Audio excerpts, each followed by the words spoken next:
Hello ಗೆಳೆಯರೆ, welcome to S speech in Kannada channel. ಈ ಒಂದು ವಿಡಿಯೋದಲ್ಲಿ ಡಾಕ್ಟರ್ ಸರ್ವಪಲ್ಲಿ ರಾಧಾಕೃಷ್ಣರ ಕುರಿತು ಕನ್ನಡ ಭಾಷಣ ನೋಡ್ತಾ ಇದೀವಿ. ಹಾರಿ ಒಂದು ಭಾಷಣ ಅಂತಕ್ಕಂಥ ಇಷ್ಟವಾದ ಒಂದು ಲೈಕ್ ಅನೇಕ ವಿಡಿಯೋ ತಿಳಿಯಲು ಪ್ರೋತ್ಸಾಹ ತುಂಬಾ ಸಿಗುತ್ತೆ. ಇನ್ನೊಬ್ರಿಗೂ ಶೇರ್ ಮಾಡಿ ನಿಮ್ಮ ಸಾಧ್ಯ ಅಂತ ಅನೇಕ ವಿಡಿಯೋ ಚಾನಲ್ ಸಬ್ಸ್ಕ್ರೈಬ್ ಆಗಿ. ಹಾಗೆ ನಿಮಗೆ ಯಾವ ರೀತಿಯ ಭಾಷಣ ಯಾವ ರೀತಿಯ ಪ್ರಬಂಧ ಬೇಕಂತೇಳಿ ಕಾನ್ಸ್ಟ್ಲಿ ಕಾನ್ ಮಾಡಿ ಆ ವಿಷಯಕ್ಕೆ ತಕ್ಕಂತೆ ನಾವು ವಿಡಿಯೋ ಮಾಡಲು ಪ್ರಯತ್ನ ಪಡ್ತೇನೆ ಅಂತ ಹೇಳ್ತಾ ಹಾರಿ ಒಂದು ಮಾಹಿತಿಯನ್ನು ತಿಳಿತಾ ಕಲಿತಾ ಹೋಗೋಣ ಬನ್ನಿ. ಗೌರವಾನ್ವಿತ ಗಣ್ಯರೇ, ಪ್ರಾಂಶುಪಾಲರೇ, ಗುರುಗಳೇ, ಸ್ನೇಹಿತರೆ ಹಾಗೂ ಈ ಸಭೆಯಲ್ಲಿರುವ ಎಲ್ಲರಿಗೂ ನಮಸ್ಕಾರ. ಇಂದು ನಾನು ಭಾರತದ ಮಾಜಿ ರಾಷ್ಟ್ರಪತಿ, ಮಹಾನ್ ಶಿಕ್ಷಕ ಮತ್ತು ತತ್ವಜ್ಞಾನಿ ಡಾಕ್ಟರ್ ಸರ್ವೇಪಲ್ಲಿ ರಾಧಾಕೃಷ್ಣನ್ ಅವರ ಬಗ್ಗೆ ಮಾತನಾಡಲು ಬಯಸ್ತೇನೆ.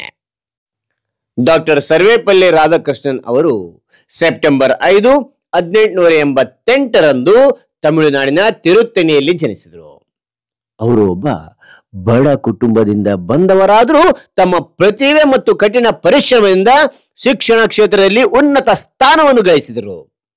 ಅವರು ಭಾರತೀಯ ತತ್ವಜ್ಞಾನ ಮತ್ತು ವೇದಾಂತದ ಬಗ್ಗೆ ಆಳವಾದ ಜ್ಞಾನವನ್ನು ಹೊಂದಿದ್ದರು ಮತ್ತು ಈ ಜ್ಞಾನವನ್ನು ಜಗತ್ತಿಗೆ ಪರಿಚಯಿಸಿದರು.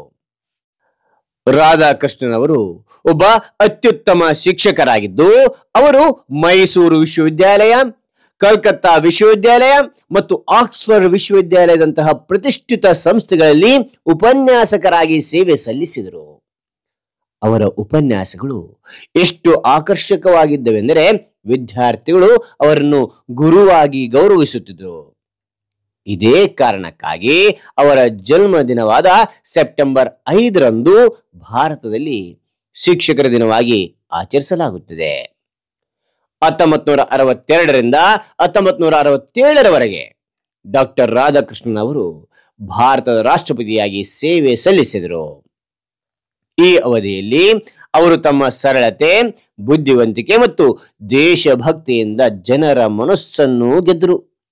ಅವರಿಗೆ ಭಾರತದ ಅತ್ಯುನ್ನತ ನಾಗರಿಕ ಗೌರವವಾದ ಭಾರತ ರತ್ನವನ್ನು ನೀಡಲಾಯಿತು.